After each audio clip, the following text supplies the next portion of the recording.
सेठ जी, दरवाजा खोलिए, हमें आपकी मदद की बहुत जरूरत है। छगन के बार बार आवाज लगाने पर भी सेठ जी दरवाजा नहीं खोलते।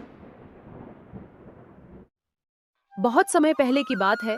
मोहनपुर नामक गांव में छगन और उसका परिवार रहता था।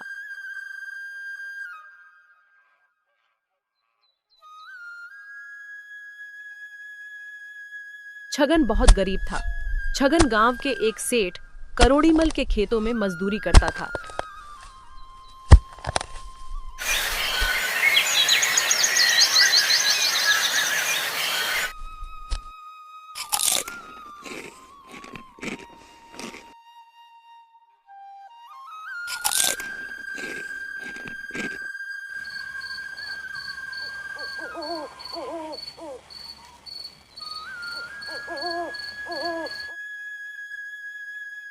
इस बार आपकी मजदूरी के पैसे मिलते ही घर की दीवार ठीक करवानी पड़ेगी, नहीं तो उसमें और ज्यादा दरारें आ जाएगी।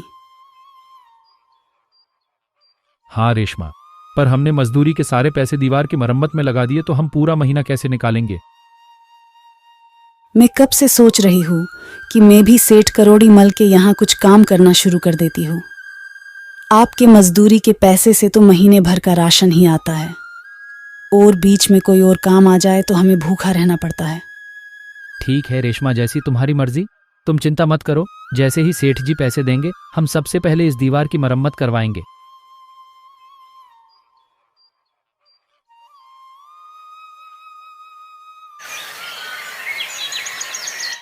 आप खाना खा लीजिए, आपको काम पर जाने में देरी हो रही होगी।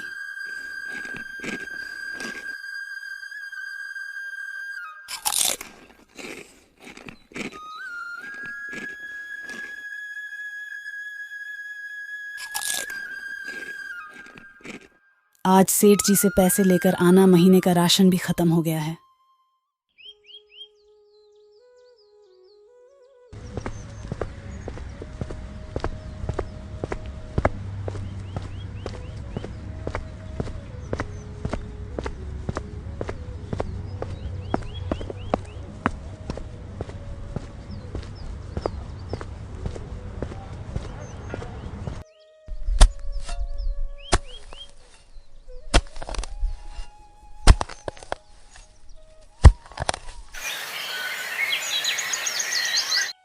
रिया बेटी, मैंने खाना बनाकर रख दिया है, तुम खा लेना।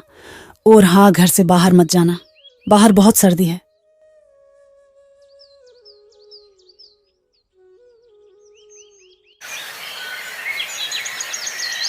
गांव में बहुत अधिक ठंड बढ़ गई थी और ठंड के साथ तेज हवाएं सांसों को और सूखा रही थी। रेशमा तेज ठंड में भी अपने काम के लिए जाती है। सेठ करोड़ीमल रेशमा को बाहर ही रोक देता है। अरे रेशमा, तुम अपने काम पर इतना लेट क्यों आई हो? सेठ जी, वो ठंड इतनी ज्यादा है कि ठंड से हाथ पैर बर्फ से जम रहे हैं, इसलिए आते आते समय हो गया। मैं अभी सारा काम खत्म कर देती हूँ। हाँ, तुम लोगों के ये सब काम से बचने के बहाने हैं।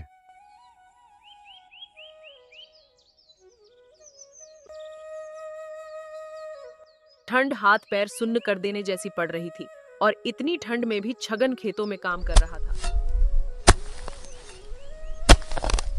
जल्दी जल्दी हाथ चलाओ, पूरा दिन बस इस खेत को जोतने में ही निकालना है क्या? छगन कड़कड़ाती हुए ठंड में भी खेतों में काम कर रहा था।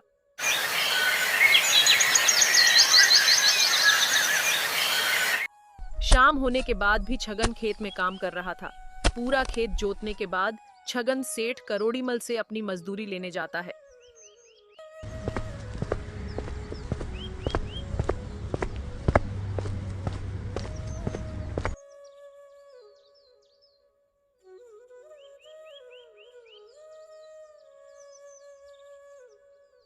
सेठ जी, थोड़े पैसे मिल जाते तो मैं अपने परिवार के लिए गर्म कपड़े खरीद लेता।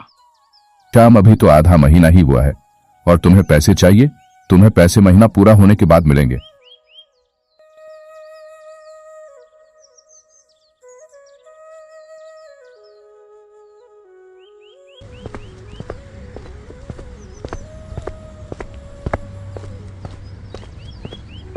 जी आ गए आप। देखिए, हमारे घर की इस दीवार में कितनी दरारें आ गई हैं। हमें जल्दी ही इसे ठीक करवाना होगा। आप सेठ जी से पैसे लाए हैं ना? सेठ जी ने पैसे देने से मना कर दिया। उन्होंने कहा कि महीना पूरा होने के बाद ही पैसे देंगे। सेठ जी को इतना तो सोचना चाहिए था, हम गरीब लोग हैं। जिस दिन कमाते हैं उसी दिन हमारे घर का चूल्हा जलता है और इस दीवार में भी दरारें बढ़ती जा रही हैं। वो तो अच्छा हुआ कि अभी बारिश का मौसम नहीं है, नहीं तो हमारा पूरा घर टूट जाता। कुछ ही दिनों की बात है, तुम चिंता मत करो। जैसे ही सेठ जी पैसे देंगे हम सबसे पहले इस दीवार की मरम्मत करवाएंगे। कुछ ही दिनों की बात है।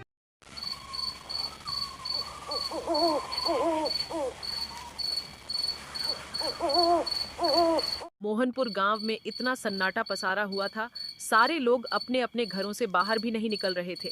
छगन और उसका परिवार भी सो जाते हैं, लेकिन उन्हें नहीं पता था कि आगे उनके ऊपर कौन सी मुसीबत आने वाली है।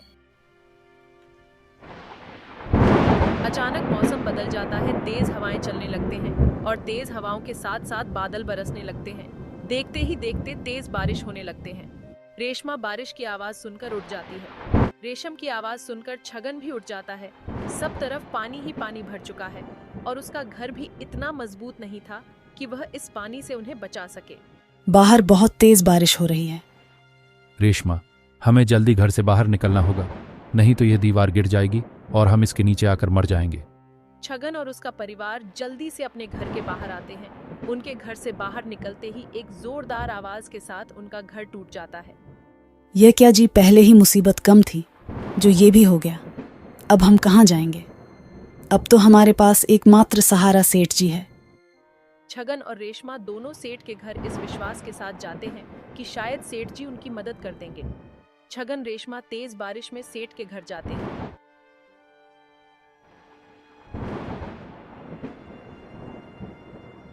सेठ जी, दरवाजा खोलिए, हमें आपकी मदद की बहुत जरूरत है। छगन के बार बार आवाज लगाने पर भी सेठ जी दरवाजा नहीं खोलते। रेशमा, शायद सेठ जी तक हमारी आवाज नहीं पहुंच रही है। हमें मदद के लिए कहीं और जाना होगा।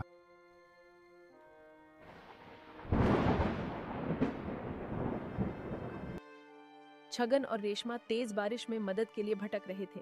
बारिश इतनी तेज हो रही थी कि सब तरफ पानी ही पानी भर जाता है और उस तेज बारिश में भी रेशमा और छगन मदद के लिए चलते रहते हैं।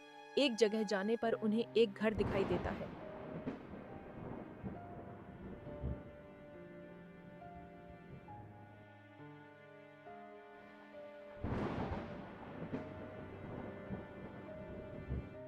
मुझे लगता है इस घर में कोई हमारी मदद कर देगा। हमें इस घर में जाना चाहिए।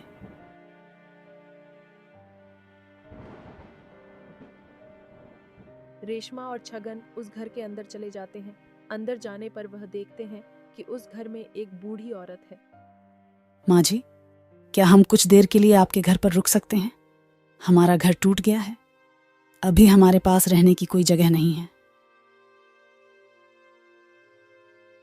हाँ बेटा, इस बड़े से घर में मैं अकेली रहती हूँ, तुम यहाँ रह सकते हो। छगन और उसका परिवार वहां आसरा लेकर रुकते हैं।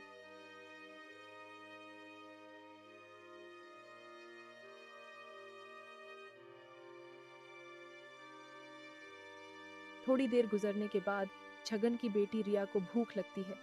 माँ, मुझे भूख लगी है। अरे बेटा, तुम्हें भूख लग रही है, मैं तुम सभी के लिए खाने को कुछ लाती हूँ।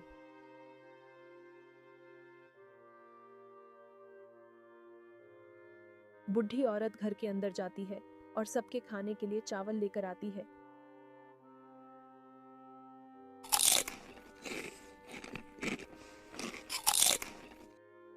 माँ जी, चावल तो बहुत ही ज्यादा स्वादिष्ट है। ये आपने कैसे बनाया है? ऐसे मसाला चावल तो मैंने आज तक नहीं खाया है। ये चावल मैंने अपनी सास से बनाना सीखे थे।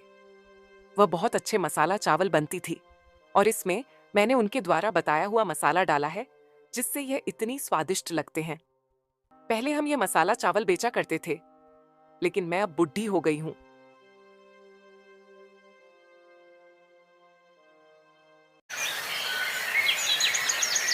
सुबह होते ही बारिश भी बंद हो जाती है। माँ जी, अब हमें चलना चाहिए। पर बेटा, तुम्हारा तो कोई घर नहीं है, तुम कहाँ रहोगी? तुम मेरे साथ मेरे घर पर ही रहो, वैसे भी मेरा इस दुनिया में कोई नहीं है। माँ जी के बार बार कहने पर छगन का परिवार वहीं रुक जाते हैं। माँ जी, आप मुझे यह मसाला चावल बनाना सिखा दीजिए, मैं यह बनाकर बेचा करूंगी। रेशमा भी माँ जी से मसाला चावल बनाना सीख लेती है और अब छगन और रेशमा दोनों मसाला चावल बनाकर बेचकर अपना घर चलाते हैं और बूढ़ी औरत भी उनके साथ ही रहती है।